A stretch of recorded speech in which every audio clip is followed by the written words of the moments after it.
السلام علیکم ورحمۃ اللہ وبرکاتہ۔ فارسی زبان سیکھنے کے خواہشمند حضرات کے لیے یہاں کچھ فارسی کے جو قواعد ہے، ابتدائی قواعد وہ بیان کیے جا رہے ہیں۔ فارسی زبان کی اہمیت کا اندازہ اس بات سے لگایا جا سکتا ہے، شاعر مشرق علامہ اقبال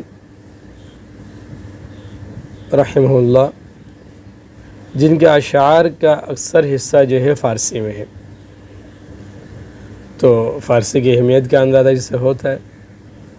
فارسی کا نہ جاننے والا علامہ اقبال کے اشعار سے مکمل طور پر مستفید نہیں ہو سکتا، یہ پکی بات ہے۔ اسی طرح گلستان شیخ سعدی جی کی جو کتاب ہے، پوری دنیا کے علماء کے اتفاق ہے، قرآن حدیث کے بعد جو عقل مندی کی جو باتیں ہیں، جتنی باتیں گلستان میں ہیں کسی اور کتاب میں نہیں ہیں، تو گلستان کے سمجھنے میں گلستان شیخ سعدی فارسی تھے اور گلستان فارسی میں ہے، اس میں مدد حاصل ہوگی۔ اسی طرح مثنوی رومی، مولانا رومی رحمۃ اللہ علیہ کے مثنوی رومی جو ہے وہ کتاب جس کے بارے میں تمام علماء کے اتفاق الہامی یا اشعار ہیں، تو وہ فارسی میں ہے، اس کا سمجھنے میں مدد حاصل ہوگی۔ اسی طرح اکثر محدثین، اکثر فقہاء کرام وہ فارسی تھے، تو فارسی زبان کی اہمیت اس سے معلوم ہو سکتی ہے۔ اسی طرح اردو میں بھی فارسی کو اتنا دخل ہے کہ فارسی کے نہ جاننے والا، فارسی سے واقفیت نہ رکھنے والا اگر یہ کہتے ہیں مجھے مکمل طور پر اردو آتی ہے، تو اس کی یہ بات اہل علم کے نزدیک بہرحال قابل قبول نہیں ہے۔ تو جس کے لیے ہم یہاں فارسی کچھ قواعد یہاں ذکر کر رہے ہیں، جس سے انشاءاللہ تعالیٰ آپ کو مدد حاصل ہوگی فارسی کے سمجھنے میں، فارسی کے سمجھنے میں بھی کافی، اردو کے سمجھنے میں بھی، اردو کی بہت سی باتیں سمجھنے میں آپ کو مدد حاصل ہوگی۔ مثلاً ہم اردو میں کہتے ہیں آمد و رفت، اردو میں ہم کہتے ہیں آمد و رفت۔ آمد یہ فارسی لفظ ہے، رفت یہ بھی فارسی لفظ ہے۔ آمد و رفت، اور جو درمیان میں واو آ رہا ہے، واو کا معنی اور، آمد و رفت، آنا، آمد آنا و رفت، واو کا معنی اور، رفت معنی جانا۔ آمد و رفت کا معنی آنا اور جانا۔ تو اب اسی کو لے لیتے ہیں، اسی سے قواعد کو سمجھنے کی کوشش کر لیتے ہیں۔ آمد کا جو لفظ ہے یہ فارسی میں جو ہے مصدر جو ہوتا ہے، مصدر جس کو انگلش میں ورب کہتے ہیں،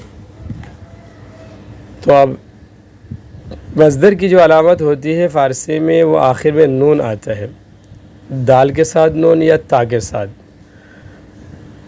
آمد و رفت میں، آمد میں آپ دیکھ رہے ہیں کہ الف مدہ میم دال، آخر میں دال ہے۔ رفت میں آپ دیکھ رہے ہیں کہ را فا تا، آخر میں تا ہے۔ تو اس کو ہم اگر مصدر کی طرف لے جانا چاہیں گے تو آمد کے بجائے آمدن، یعنی دال نون دن، آمدن۔ اس طرح رفت سے رفتن، تا نون تن، رفتن، یہ ہے آمدن آنا، رفتن جانا، یہ مصدر کا ترجمہ۔ آنا، جانا، کھانا، پینا، سونا، جاگنا، اٹھنا، بیٹھنا، یہ اردو میں مصدر اسی طرح بولا جاتا ہے۔ تو فارسی میں، اردو میں نون الف نا ہے، پڑھنا، لکھنا، سونا، نون الف نا ہے۔ فارسی میں اس کی علامت ہے دال نون، جس طرح آمدن ہے، تا نون جس طرح رفتن ہے۔ اب مصدر سے آگے بنانے کا جو قاعدہ ہے وہ آسان ہے، بالکل آسان، فارسی زبان قواعد کے اعتبار سے بہت ہی آسان ہے۔ آمدن میں نون کو ہم ہٹا دیں گے تو آمد ہو جائے گا، نون کو ہٹانے سے آمد ہو جائے گا۔ یہ آمدن معنی آنا تھا، آمد معنی وہ آیا، یعنی وہ ایک غائب کے لیے ہو جائے گا، وہ آیا، وہ آیا، چاہے عورت ہو مرد ہو، اس میں کوئی تفریق نہیں ہے، اس میں کوئی الگ الگ صیغہ، الگ الگ لفظ اس کے استعمال نہیں۔ آمد، وہ مرد آیا بھی آمد ہے، وہ عورت آئی بھی آمد ہے، آمد وہ آیا۔ اب اس میں دال کے بعد نون دال، آمدند، نون دال بڑھا دیں گے دال کے بعد آمدند، تو یہ ہو جائے گا وہ سب آئے، وہ سب چاہے مرد ہو عورت ہو، آمدند وہ سب آئے، آمد وہ آیا، آمدند وہ سب آئے۔ اب اس کے بعد نون دال کو ہٹا کے دال کے بعد یا لگا دیں گے، آمدی تو آیا، غائب کے 2 صیغے ہو گئے، آمد وہ آیا، آمدن وہ سب آئے۔ اب اس کے بعد حاضر کا صیغہ ہے آمدی تو آیا، یا لگا دیں گے آخر میں، آمدی تو آیا۔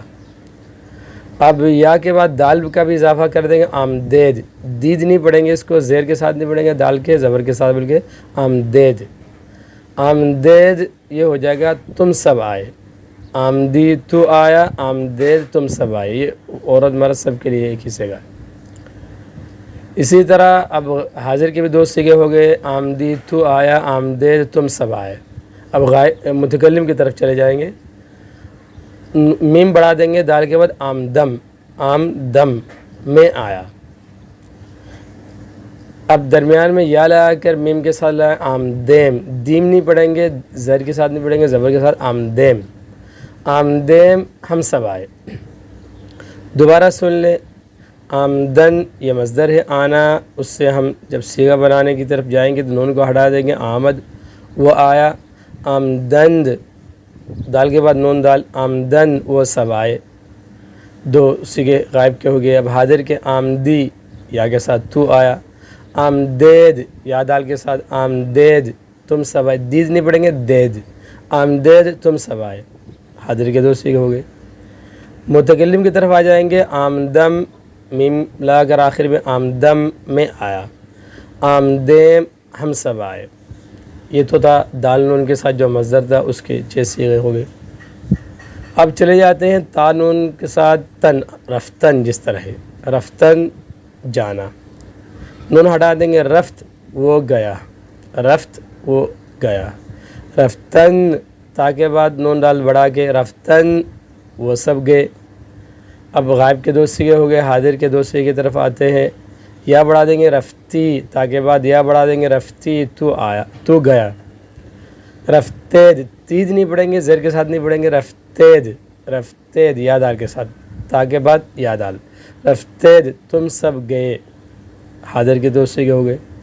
متکلم رفتم میم لگا کر، رفتم میں گیا، یا میم رفتیم، تیم نہیں پڑھیں گے، تیم، رفتیم ہم سب گئے، رفت وہ گیا، رفتن وہ سب گئے، رفتی تو گیا، رفتید تم سب گئے، رفتم میں گیا، رفتیم ہم سب گئے۔ آج اتنا ہی کافی، انشاءاللہ آگے جو بالترتیب انشاءاللہ اس کو چلائیں گے۔ آپ حضرات سے دعا کی درخواست ہے، اللہ تعالیٰ ہمیں اس کو پورا کرنے کی توفیق عطا فرمائے اپنے رضا کے مطابق۔